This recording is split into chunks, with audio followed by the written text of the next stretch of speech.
My ferocious Aries, what's going on? Happy Aquarius season. I trust you've been doing well and are excited for what lies ahead because the cards are spicy and quite revealing, which we'll get to. But first, the channeled messages that were coming through as I was channeling. First, it was almost like I was on the wings of a bird. And for me, it's like, okay, this huge flight, take expansion. Also that air energy, right? I mean, Aquarius is an air sign. And so really paying attention to your thoughts, your words, how expansive they can be, how high can you go, how big can you dream at this time? Or just in a more simplistic form, I think some of you are about to take flight or travel or fly in general, whether that's on a plane or just in life. It just really seems like a very exciting time to be in Aries, which is nice, especially when Jupiter moves into Aries later this year in May 10th. So it's like, start getting ready for things to start taking off very quickly. And it's like all the energies or the downloads that are coming through or the people that are not serving you, we need to cut those energy cords with people that are no longer on our level to get ready for this huge imminent expansion. Also is coming through, I'm not sure if any of you did track and field when you were in high school or university or college, but long jump and triple jump, and you just run as fast as you can and then jump into the sandpit, and whoever gets furthest wins. Very Martian, very Aries in approach, but that was coming through. It's like the energy of like taking off and running as fast as you can, then about to leap. So again, it was like similar energy to being on the wings of a bird, and that you're going so fast and everything is going to be launching. It's like you want to make sure that also your legs too and your physical body, this could be a good time to make sure that you're prioritizing your health, which I feel like most Aries do given that Martian energy, but maybe things have just been a lot or heavy lately and you haven't been focusing on your health, or even just walking and running and giving some gratitude to our legs, or even just hitting the gym and making that a priority moving forward. That can also be a vibe to make sure that your legs are strong. And also what's coming through is kind of meditation, subliminal reprogramming. I just saw you with an eye mask, and it's almost like the entire universe was coming out of your crown or from your head. And so as everything is taking off, to slow down and to practice those different techniques or exercises that are available to you, or even just dreaming big. That could just be like anything is possible, and I'm just acquiring more and more downloads and more succinct energies to allow for this next level of expansion to take place seamlessly. That could also be a vibe. And purple is coming through quite succinctly. So I think taking that time to slow down, to tune in, to meditate, to do some breath work will allow for more intuitive messages to come through. Okay? Good. So the first three cards that I pulled for Aries, we have the Seven of Swords with the Justice card, and then we also have the Nine of Pentacles. So let's break these two cards down first. Seven of Swords. So this can sometimes mean that we have to act discreetly or have to move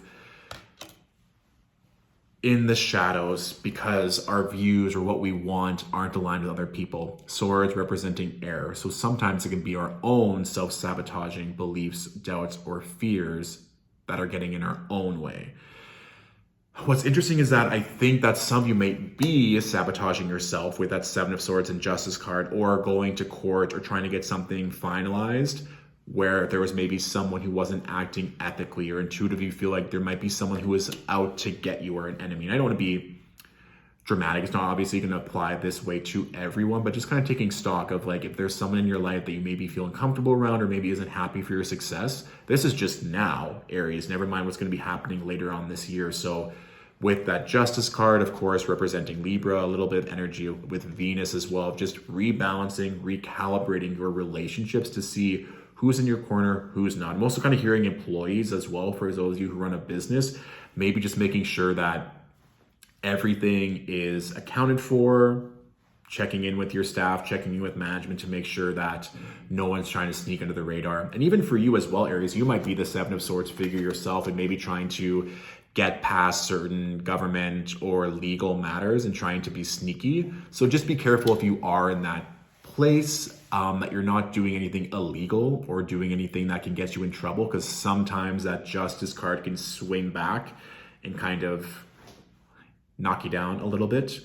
And there also just can be an overall energy of being careful around Libras for whatever reason, given that the Justice card represents Libra, or maybe you're being disingenuous to a Libra. It can manifest either way. So those are a couple energies. One thing to note is that if you are in this mindset of why isn't everything working, I'm putting in so much work, and you're kind of berating yourself or denigrating yourself and allowing your thoughts to take hold of you or to sabotage you, the Justice card is here to show that things are going to be balanced out, that the energy and all this hard work and all the faith that you've been putting through is working out in your favor. Remember, Libras, we have Venus retrograde in Capricorn. Mercury is going to finish off its retrograde in Capricorn. That's a fellow cardinal sign. So in astrology, that's making a square-based aspect to anything you have in Aries. So it could feel that you're putting in a lot of work and maybe not getting the results that you want just yet. Remember, all the channel message I saw were like taking flight, taking off, jumping to new expansion, quite literally. So if you're getting in your own way, this is a gentle encouragement to let go of that so that the energies can recalibrate and bless you with all the energy that you've been putting forth in a benevolent manner. Because guess what? The next card, Nine of Pentacles. This is a phenomenal card for financial freedom, stability, growth. I also strongly resonate with the Nine of Pentacles with just getting outside and getting some grounding in. We saw a lot of like that expansion, that growth, and like go, up. So maybe you just need to take a time to like be outside, to ground in, see what's coming through. Also a great time too, if you feel called to spend money on some luxury or to treat yourself, just to allow you to feel how far your money is going. Gratitude around money going through your receipts, blessing the money that you have, the money that's coming to you. If you're going for groceries, blessing the grocery store, the truckers that bring that food in, the farmers that grow it. If there are individuals who help bag your groceries, blessing them, just going through and really being cautious of how you are interacting with money so that you are building this benevolent relationship with it, and thus also going to bring in more of it in return. It's kind of like that token exercise when it comes to spirituality and mindfulness of what is your relationship with money. If money were an actual person, do you treat it with love and respect, or do you have fear or shame it, or that it's evil kind of thing? And so that's kind of what's coming through here as well. And there's also this energy too, where I feel like a lot of you are expanding, where there's going to be new money or new opportunity to grow involved. But with the Nine of Pentacles, the next three cards that came through, we have the Devil with the High Priestess and the Nine of Cups. I mean, these are quite phenomenal cards. So with the Devil, so this is a card that represents Capricorn in the tarot. So there may be a Capricorn that could be quite benevolent when it comes to money, or to help you bring in those intuitive downloads as a potential manifestation. With the Nine of Pentacles next to the Devil, though, sometimes we have these beautiful dreams of expansion, how much money we're going to call in, or how much we want to grow in our career, but then we ourselves stunt our growth, or we place these chains on ourselves into what we can achieve. So it's interesting too, even how I laid the cards, that the Devil was underneath the Seven of Swords, which makes me think that Aries, potentially you're the one that is self-sabotaging yourself. Or as well, maybe a Capricorn just being cautious of, but I think more of it's we're placing ourselves in certain restrictions based on maybe what's happened during the pandemic or what you've been enduring in your own personal life, and saying, no, if I can just release this chain, I can break through of what's humanly possible. Because sometimes too, it's a projection from others and their fears and their doubts that don't allow us to really engage with the benevolence and the wealth and the happiness that is possible to us. So really just taking stock if it's yourself, or you feel like it's other people maybe placing their own insecurities onto you, because afterwards we have the High Priestess with the Nine of Cups. The Nine of Cups is literally called the pip card, dreams coming true, all of your relationships, being happy, everything you've ever wanted just flowing in. Especially with the High Priestess, a lot of tarot texts say when the High Priestess is in a spread in any way, it acts as this benevolence, this guardian angel type energy, and kind of nulls or purifies the entire spread. So in this case, it makes sense why I saw the energy of meditating or connecting to your spiritual self to allow those downloads, or just the sense of serenity to come in, so we can really be in great alignment for these beautiful blessings to come forward. And I think that can even be tied in with the Devil card too. Maybe some of you need to dream even bigger and not allow your fears or your doubts to get in your way. Or if there are certain people that are already projecting their insecurities onto you, what happens when you double, triple, quadruple the blessings, the money, the love you experience? Like if they're jealous now, you don't want them around when all the other blessings are going to be coming through, okay? Aries, we have no time for that. It's immediate, it's passionate. Also Aries too, I also find it kind of like very loving, almost like a teddy bear energy. Once you get to know them, they're fiercely protective. They're always going to be there for you, but you don't ever want to make them angry because you probably won't stick around to see the end result. But I will say that Aries can usually get over it quite quick and be quick to kiss and make up, but they never forget. It's kind of like you don't want to make Athena or Mars mad because they have the tools and the resources to get very upset. Anyways, we'll do another Aries tangent rant another time.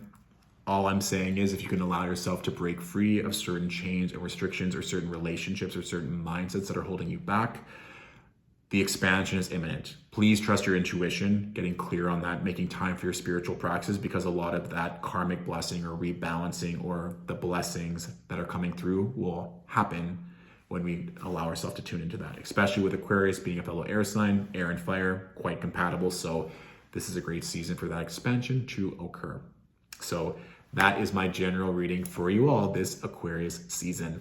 If this reading resonated and you want to say thank you with a tip or a donation, it's always appreciated to support the content creation here at Stillwater Alchemy. I'll leave our PayPal link below in the comments. If you want a greater scope of what's to come this Aquarius season, of course, you can watch your rising sign and your moon sign videos as well. And currently our books are closed until spring.